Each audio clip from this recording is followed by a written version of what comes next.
So if you haven't already guessed, it's been kind of a busy week for me. So it's 6:30 on Monday night and I'm just making my video. I think I'll start doing it earlier. I haven't been reading very much for fun because I've been reading a lot for school. I'll stop bitching about it at some point. I'm sorry. It's my last semester as an undergrad and I need to be able to get in all the complaining that I have. So the book that I read this week is called The Travels of a T-Shirt in a Global Economy. Sounds exhilarating, doesn't it? It's for my sociology class status and power. It actually was very interesting, but I like sociology, so maybe that's why I thought it was interesting. They use the word bollweevil a lot, which I found hilarious. Like, I know that's an actual word, but like, I just, like, how often do you actually hear that used? I found it great. What was scary was that, like, while I found this intellectually stimulating and interesting, it wasn't like, hey, look, I'm wearing a t-shirt. It wasn't like, wow, this is so invigorating and so amazing. Like, I can't wait to finish reading it. It was kind of like, oh, like, this isn't the shittiest thing I've read for school. However, there was a moment that chilled me to my very core. I was reading about economics and politics and globalization, and I laughed.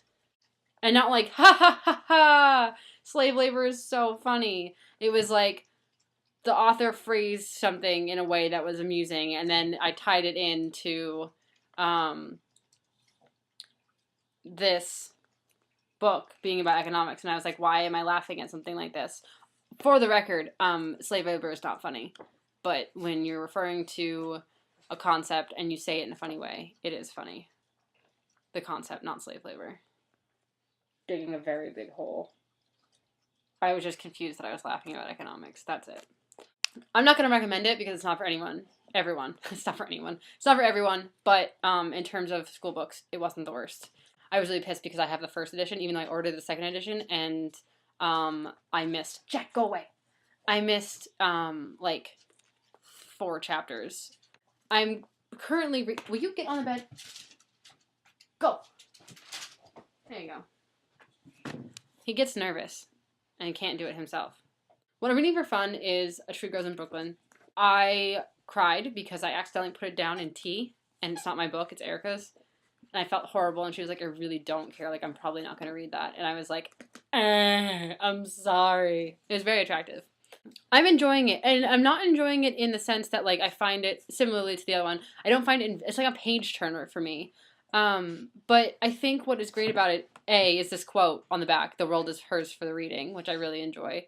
I like reading. But what I enjoy is that it's one of those books that's just about everyday life.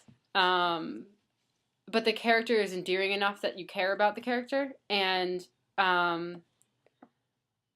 it's, even though it's a different time period, it's a very different life than your own, you can relate to it and you continue reading it because it's entertaining in that it is, you know, somehow you see your own life in hers. Shh, phone. So that's what I'm reading right now. You know what I hate? I hate these can you see? The pages that are like, instead of just being flat. I hate this. Why is this a thing? Please, somebody in the world, explain this to me. I don't like this. Get it away from me. I also don't like this kind of cover. Things that I hate. That's what this video should be called. Speaking of things that I hate, I'm going to comment on something that's been released recently. Harry and Hermione, you were best friends. You were not romantically interested in each other. Hermione, you were with Ron. That is all. Oh, I can't end. Cards. I don't really know how to... Let's just do it. War! What did we decide what would happen? We have to play rock, paper, scissors in person, I think? That's what's going to happen. We have a war!